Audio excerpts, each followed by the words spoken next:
Le film commence avec Dito et Ayu, qui sont meilleurs amis depuis 12 ans. Pendant tout ce temps, ils ont traversé beaucoup de choses ensemble, depuis le collège jusqu'à l'université, en passant par différentes relations amoureuses et les défis de la distance. Bien qu'ils ne soient jamais sortis ensemble, ils ont décidé de se marier. Lors de leur première nuit en tant que couple marié, ils ont trouvé cela gênant et pas aussi romantique qu'ils l'espéraient. Ayu voyait toujours Dito comme un simple ami, même s'il était désormais son mari. Elle le traitait de la même manière qu'avant, sans lui accorder de traitement particulier.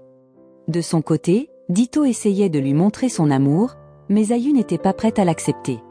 Finalement, il se sentait fatigué et s'est endormi. Le lendemain matin, Ayu a découvert un mot dans la main de Dito qui disait qu'il l'aimait. Lorsque Dito s'est réveillé, il a vu qu'Ayu avait lu le mot.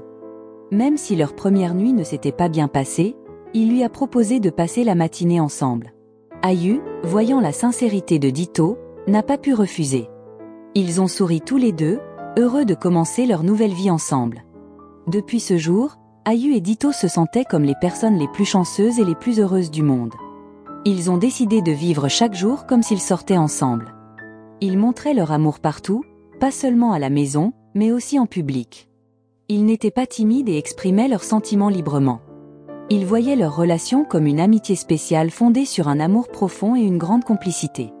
Ayu et Dito avaient également convenu de ne pas avoir d'enfants tout de suite. Ils voulaient d'abord s'amuser ensemble avant de penser à devenir parents.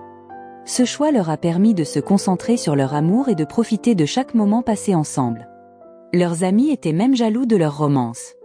Un matin, Ayu a découvert quelque chose sur Dito. Il était très difficile à réveiller. Elle a tout essayé, même en allumant un aspirateur bruyant, mais Dito ne se levait toujours pas. Il n'aimait pas être réveillé de manière aussi bruyante. Le lendemain matin, ils se sont rendus à un événement chez la mère de Dito. Ayu était encore agacé par Dito, et il l'a taquiné pour l'effrayer. Il a plaisanté en disant que son humeur signifiait qu'elle était enceinte. Ayu s'est encore plus inquiété, car ils avaient convenu de ne pas avoir d'enfant tout de suite. Ils voulaient d'abord profiter de leur vie de couple marié. Quand Ayu a passé beaucoup de temps dans la salle de bain, se sentant malade et vomissant, elle a pensé qu'elle pourrait être enceinte. Elle a acheté un test de grossesse, et celui-ci a montré 2 lignes bleues, ce qui signifiait qu'elle était bien enceinte. À ce moment-là, Dito et Ayu ont ressenti des émotions partagées car ils n'étaient pas prêts pour cette nouvelle. Contrairement à la plupart des futurs parents qui sont enthousiastes, eux étaient effrayés.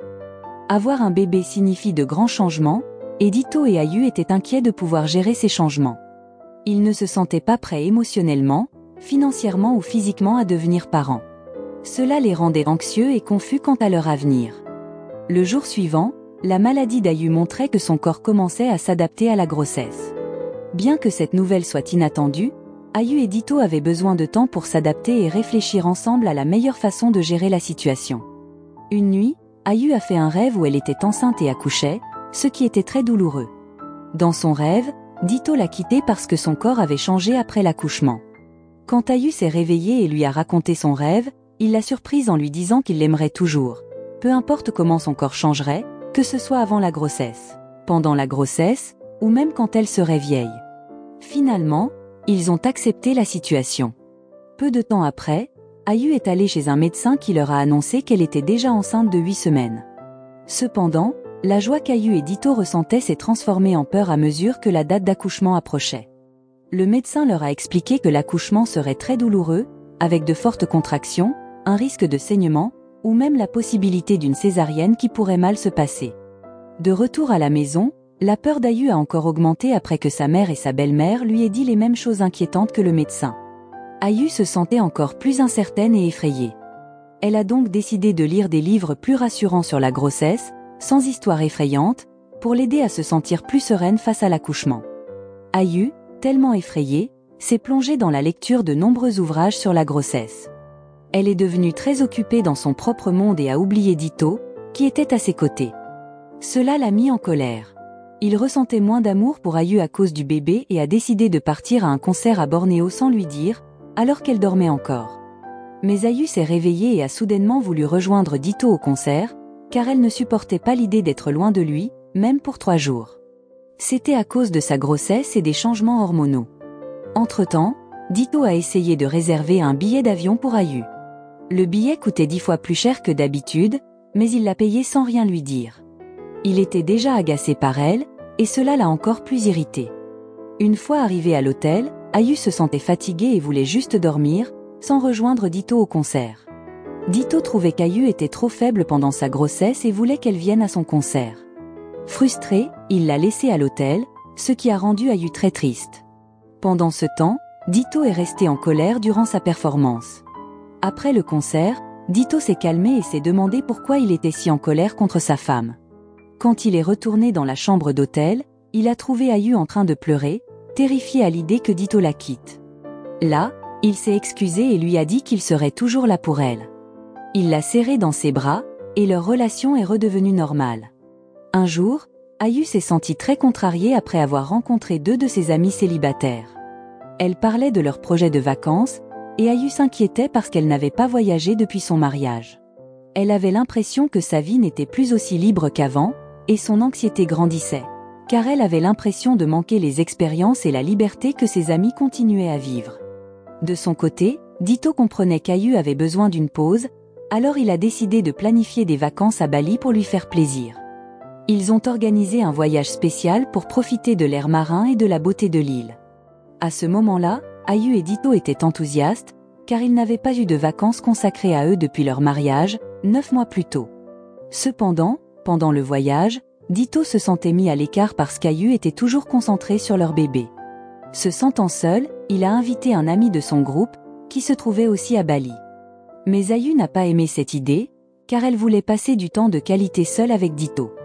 Après une dispute au sujet de la liberté et du temps passé ensemble, l'ami de Dito est arrivé le soir avec un cadeau. Ayu s'est mise très en colère, ce qui était inhabituel pour elle. Elle se sentait mal à l'aise et dérangée par la présence de l'ami de Dito. À ce moment-là, Ayu a dit fermement à Dito qu'elle voulait uniquement passer du temps de qualité avec lui pendant sa grossesse et que personne ne devait interrompre ce moment spécial. Le lendemain, lors d'un jogging en solitaire, Ayu a soudainement commencé à saigner. Dito, qui était encore agacé par Ayu, a paniqué et l'a blâmé pour ce saignement, pensant qu'elle s'était trop exercée.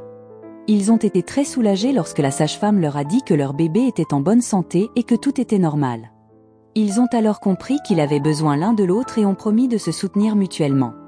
Dito a ensuite décidé de rester auprès d'Ayu à plein temps pour s'occuper d'elle. Un jour, Dito et Ayu ont été interviewés à la télévision par une présentatrice. Là, Dito a mentionné qu'il avait prévu de rester à Bali jusqu'à la naissance du bébé. Leurs parents à Jakarta ont été choqués et n'étaient pas d'accord avec cette décision, car ils voulaient être là pour soutenir Ayu. Mais le couple avait choisi Bali parce qu'il y avait de bonnes sages-femmes certifiées. Lorsqu'Ayu et Dito ont consulté un gynécologue, le médecin leur a suggéré une césarienne, expliquant qu'elle présentait des avantages, comme celui de pouvoir choisir la date d'accouchement.